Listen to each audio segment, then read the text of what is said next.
The revolution has passed but will not stop. The judiciary is a respected institution along with its loyal members.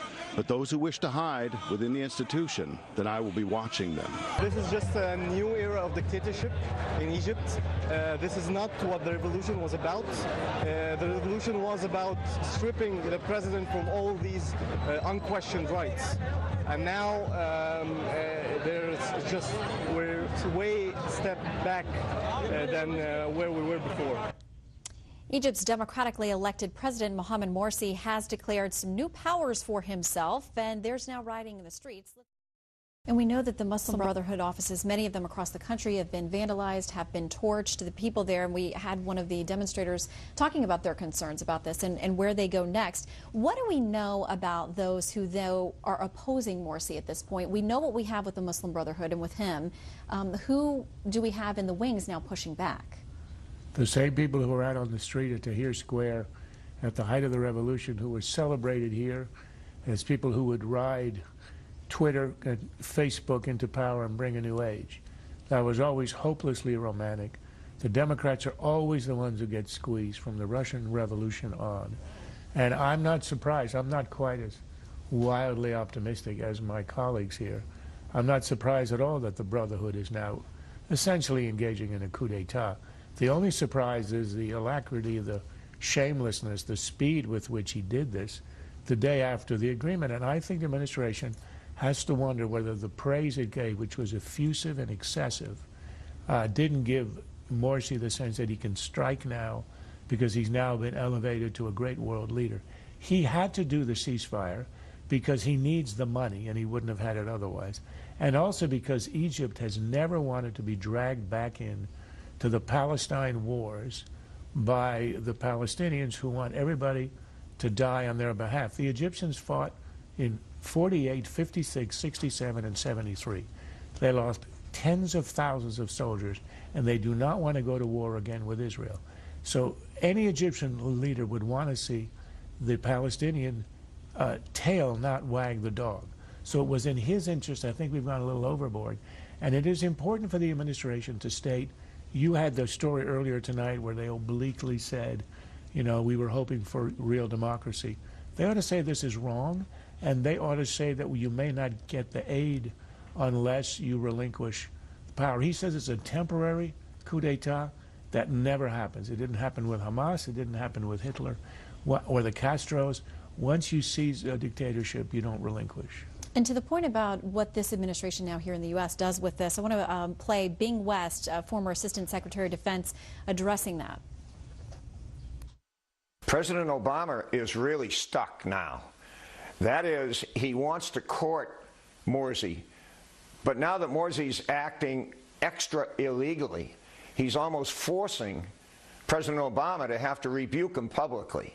And the question is whether President Obama will do so. Does this one end differently, Charles?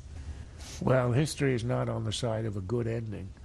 You know, Hitler actually used an article in the Wal-Mart Constitution, Article 48, to legally declare an emergency. It was legal, and by the time the emergency was over, the Weimar Republic had disappeared, and all that was left was the Third Reich. Morsi is acting with incredible arrogance here, thinking he can now get away with anything, and I think it's very important.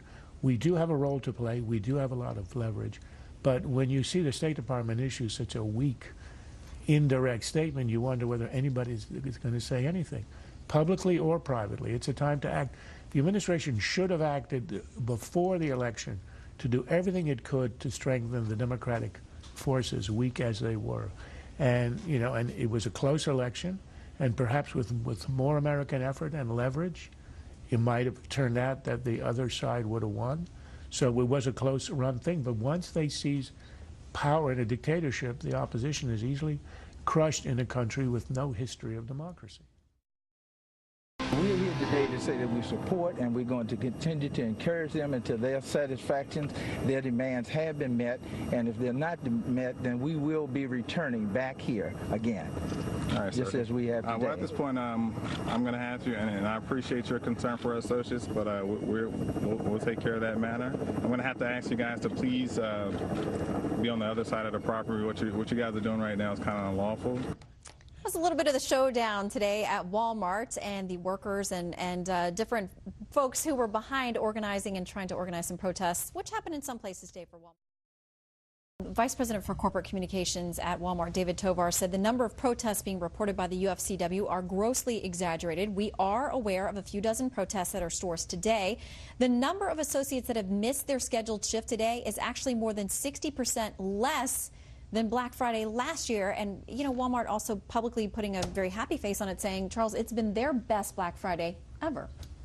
Well, look, I think this is a lot of hype. I kind of like the way the manager stepped out and said that this is sort of unlawful. That was sort of, you know, that means this isn't exactly a gray area on Black Friday. This isn't exactly the miners' strike, you know, in the 1890s where the Pinkertons come out and shoot people. So I think we progressed in relations between management and union. Look, I don't think this is a big deal. It's a publicity stunt. Not a lot of people turned up. I don't think it's going to have any influence in the future. I think it's a shopping story, and it will be gone by Monday. But what do you think about the fact that the NLRB, Walmart had filed an emergency, urgent filing with them last Friday because it was coming this Black Friday. NLRB basically today sent us an email and sent a statement out saying we may have a decision next week. Well, for better or worse, I think it's mostly for better. I think Walmart is the wave of the future, and unionizing the Walmart workers is not. And it's a reflection of what's happened to the private sector unions in a global economy. You know, the unions were able to flourish at a time when the economy wasn't a global one. But today, the only unions that are developing and growing are the public sector unions because the government's a monopoly.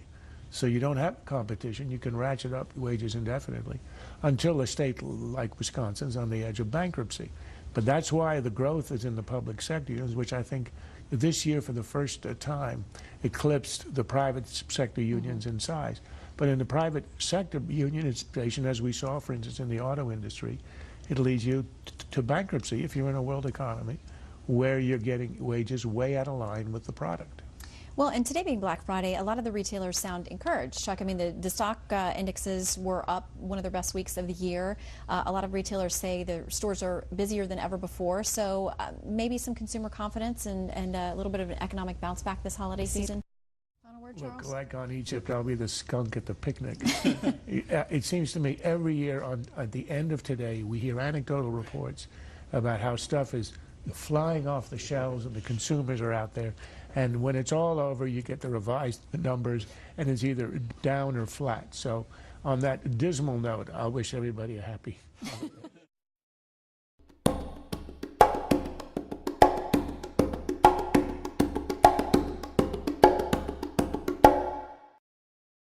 This has been a Sunfish production.